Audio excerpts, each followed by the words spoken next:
pull your endorsement of Mark Robinson?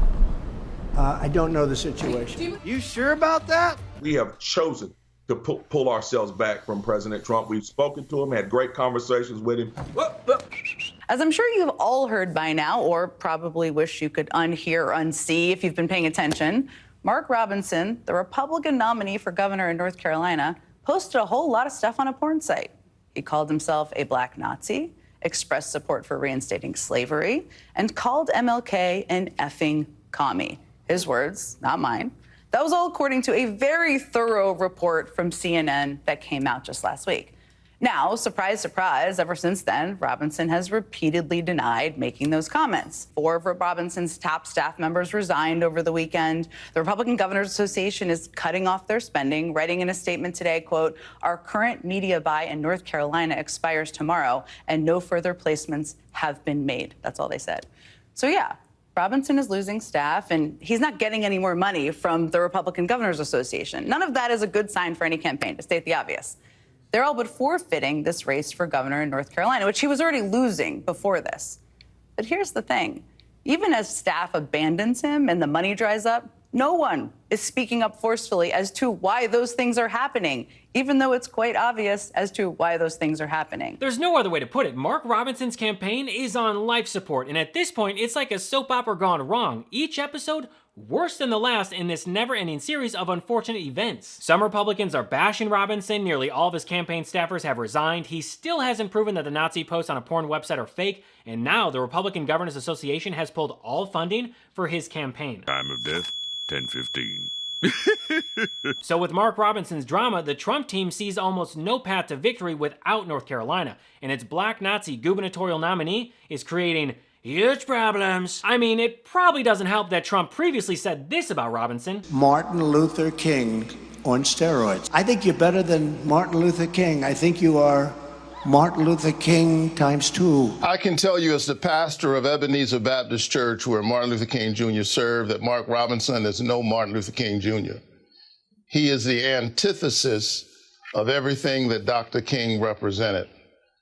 He is white supremacy in blackface, as he talks about his desire to bring slavery back. I mean, this talk is way beyond the pale, calling himself a black Nazi. These are his words. And I think that the people of North Carolina need to take note of the fact that this is Donald Trump's candidate. This is who he keeps pushing and encouraging. This is who he thinks should represent them. But Donald Trump has a long history of this. He tried this in my race. This is not the first time he has put forward a black candidate who is unfit and unqualified to serve, with the cynical notion that somehow the electorate will be confused about who this person represents. The people of North Carolina deserve better. They've got real issues that they're trying to address, and they're going to see through Mark Robinson just in the same way that the people of Georgia saw through my opponent. But that was then, and this is now. So I am confident that Trump will condemn Robinson and remove his endorsement after learning. Sorry, what's that? Trump was just in North Carolina and didn't say a thing? North Carolina, get out to vote. Thank you. God bless you. And God bless America. Thank you very much, everybody. Thank you. Okay, well, I'm sure that J.D. Vance has said something about this scandal. I mean, the guy just can't shut up about the fake story regarding immigrants eating pets in Ohio. Well, look, the allegations are pretty far out there, of course, but I know that allegations aren't necessarily reality. And what I'd say is it's ultimately up to Mark Robinson in North Carolina whether he's going to be their governor and whether he wants to stay in the race. Do you believe him that those were not his posts? I don't not believe him. I don't believe him. I just think that you have to let these things sometimes play out in the court of public opinion. I don't believe him. I don't not believe him. I don't not never didn't can't believe him. Seriously, what the is he saying? Actually, maybe I'm just being too hard on JD Vance. Let's assume that he wasn't prepared, and next time that he's asked about Robinson, he'll have a better answer. Here's my view on the lieutenant governor. First of all, what he said or didn't say is ultimately between him and the people of North Carolina. The people of North Carolina are going to make that decision. Now, look, I've seen some of the statements. I haven't seen them all. Some of them are pretty gross. To put it mildly, Mark Robinson says that those statements are false, that he didn't actually speak them. So I think it's up to Mark Robinson to make his case to the people of North Carolina that those weren't his statements, and I'm going to let him make that case. Oh my God, are you serious? I'm sorry, but what is so hard about saying that it's wrong to call yourself a Nazi, idolizing Hitler is bad, and I condemn Robinson's vitriolic rhetoric? But the fact is, if Vance did that, he would have to say the same thing about Donald Trump, which is a big no-no in MAGAville. It would also destroy everything that Vance has worked for, including selling his soul for a chance to be Trump's racist attack dog. I mean, let's not forget where Vance started. J.D. Vance, in his own words. I'm a never Trump guy.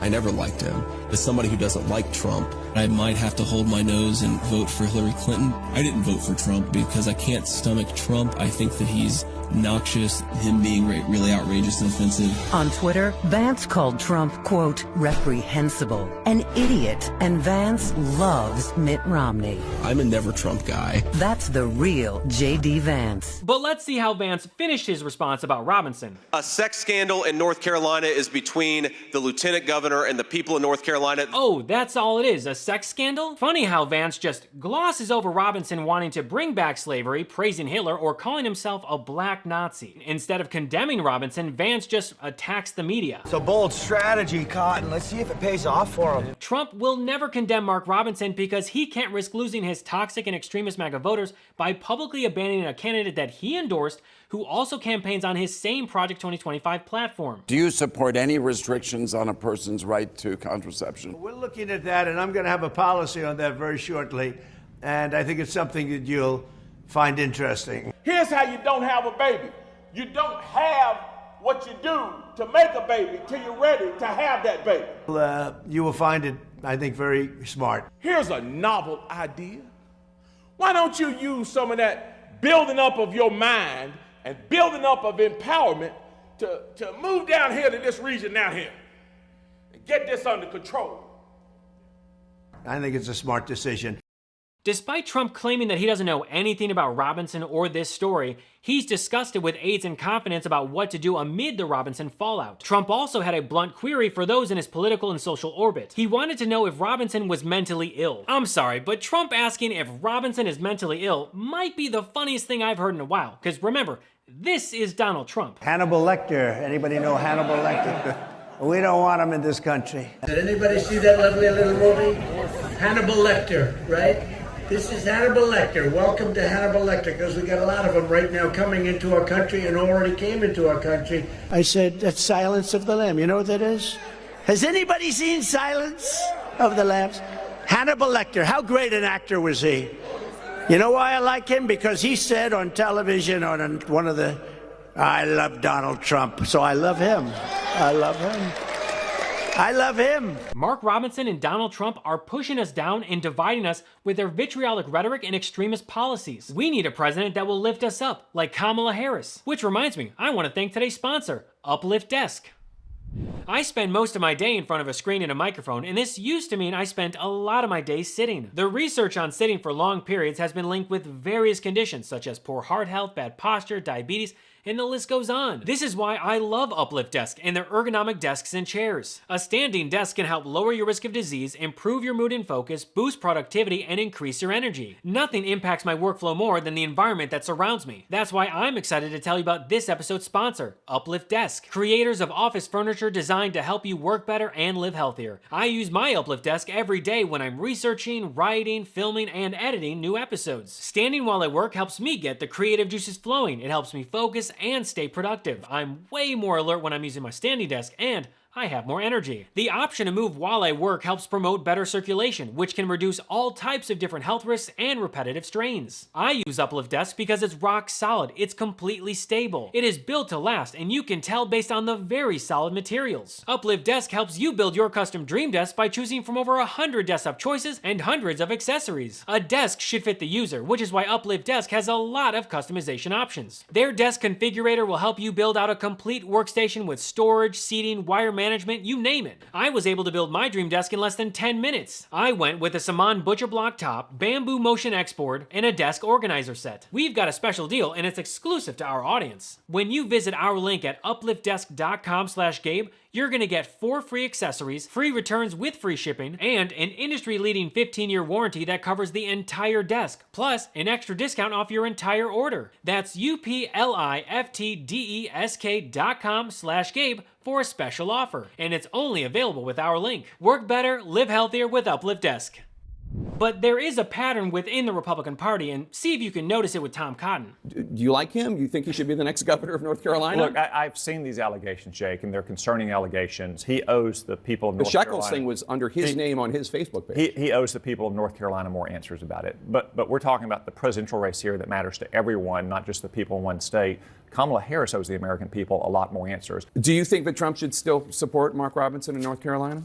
I'll leave that to President Trump, and most importantly, I'll leave it to the people of North Carolina. Yikes. And Tom Cotton wasn't the only one giving non-answers. Just listen to Lindsey Graham. Do you think that former President Trump should drop his endorsement of Mark Robinson? I think what's going to happen here is that he deserves a chance to defend himself, Mark Robinson. The charges are beyond unnerving. If they're true, he's unfit to serve for office. If they're not true, he has the best lawsuit in the history of the country for libel. And don't worry, Lindsey Graham made sure to double down on his awful take. This is really a hit job. It is unconscionable. And if we did this to them, it would be blowing up the entire mainstream media. When somebody says something and I have a relationship with them, I don't own all of that. The reason we're not running these ads is that there would be a firestorm that is unfair. It would be unfair to say that somebody you wrote a letter about, or even your own pastor, you own every stupid thing they did. We'd be crucified politically if we did that. That's literally their campaign in North Carolina, is trying to make people believe that Donald Trump somehow is involved with the Robinson guy. Donald Trump knew nothing about this. I knew nothing about it. They're trying to guilt by association. If you're a Republican, you own Mark Robinson. Hey, Lindsey, listen up for a sec. If there's a black Nazi like Mark Robinson sitting at a table and 10 other Republicans are sitting there talking to him, well, guess what, you piece of shit? You've got a table with 11 fucking Nazis. Also, I don't see Nazis or white supremacists marching, chanting, or saluting Hitler in the Democratic Party. Seems to be a fan base that's only supporting the Republican Party. You know, the same ones who stormed the Capitol on January 6th, as well as the ones terrorizing citizens in Springfield, Ohio. And here's Lindsey Graham's most recent statement. If you're not wrong, he's toast. If he can't credibly rebut these accusations, he's a zombie. But let's see what Mark Robinson is saying. We're getting resumes from all over. We're getting offers from all over. People are jumping in to help us. We've made a ton of friends in this thing since we've been in. A lot of talented people right now are reaching out to us, and we're right in the process right now of forming a team that we know can still lead us to victory. So we have full confidence in our ability to keep going. Sure, Jan. We're in talks right now, everything up to legal counsel to take CNN to task for what they have done to us. We are going after them, okay? We are going to go after them for what they've done. But we have 5 weeks left in this race, folks, and make no mistake about it.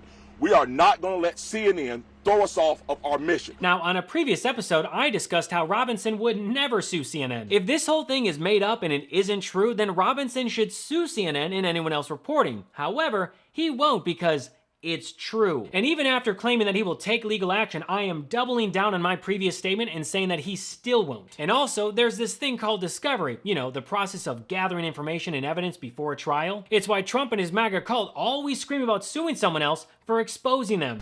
Phrasing? Sorry, what I mean is that's why Trump and MAGA always threaten to sue, but never actually do it. The information that would come out during discovery would make them look way worse. But you know how I know that Robinson will never sue CNN or anyone else reporting on this scandal? It's because Robinson declined offers from supporters to enlist tech experts to help exonerate him. If you're innocent, why would you reject your own supporters' help? It doesn't cost you a thing. Well, it's simple, because Robinson did it. He's guilty.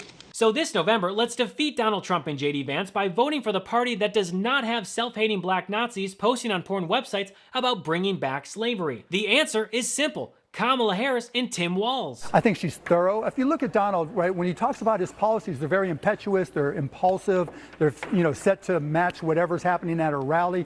Whereas with the Harris campaign and Kamala herself, she's very, very thorough. She's very precise. Her team really vets every idea. And to me, that's important as a business person because you can trust what she says. Think about what happens when Donald comes out and says, I'm going to put a 10% cap on credit card interest rates. the next thing that happens isn't that he explains why, it's that everybody around him explains what he says. He can't explain it for himself. Everybody's got to explain for him. Or whether it's a 10 or 20 or 60% tariff, or the 200% on John Deere. With Kamala Harris, no one has to explain for her. She takes the time to vet her policies thoroughly. And when she says them and presents them, they are what they are. They're self-explanatory.